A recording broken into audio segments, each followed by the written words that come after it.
B'investiment ta' 20 miljun euro li 11 miljun minnhom ġejjin minn fondi Ewropej, ġie inawgurat il-Multi-Material Recovery Facility fl-aħħar.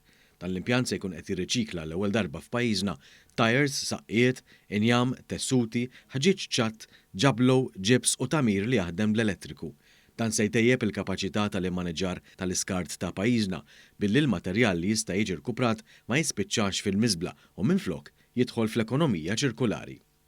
L-impjant ġie inawgurat mill-Kummissarju Ewropew responsabbli mill-Ambjent Virginijus Sinkevicius, mill-Ministru għall-Ambjent, l-Enerġija u l-Intrapriżi Miriam Dalli u mis-Segretarju Parlamentari għall-Fondi Ewropej Chirs Bonett.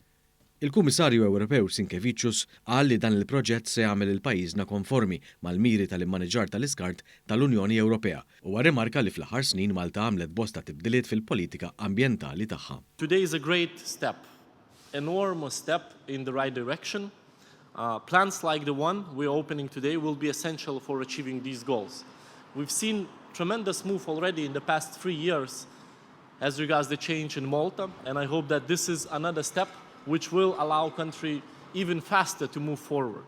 U awgura l-Gvern Malti għax-xogħol li qed jagħmel f'dan is-settur minkejja l-isfida tad-densità biex jinelbu l-isfidi tal-ġejjieni. It's showing Malta that change is possible, that it can become reality on the ground.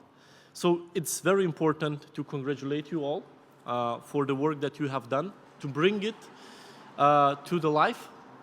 We know it's not easy, and due to geographic specificity, you are an island with a tourist population that fluctuates greatly, but the Commission is always ready to help.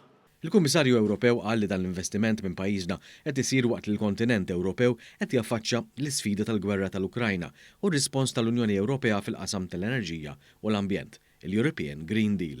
Il-Ministru Miriam Dalli qalet li din il-faċilità turi biċċar il-ħidma li qiegħed jagħmel il-Gvern f'dan is-settur importanti.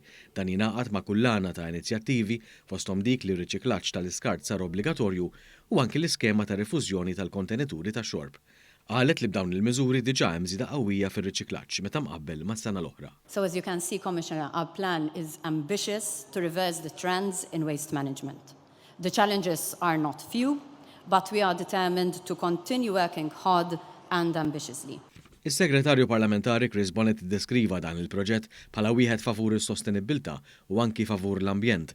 Is-Segretarju Parlamentari semma l-ħerqa li għandu l-Gvern biex jibqa' jaħdem biex jilħaq il-miri tiegħu, fosthom dawk ambjentali. As Parliamentary Secretary for European funds, I can witness firsthand the commitment of our government to invest heavily in our environment, invest heavily in our sustainability. Is-Segretarju Parlamentari Bonett fakkar li l-maġġoranza tal-proġetti fil-pjan ta' rkupru u reżiljenza li ġej minn fondi Ewropej huma ta' natura ambjentali.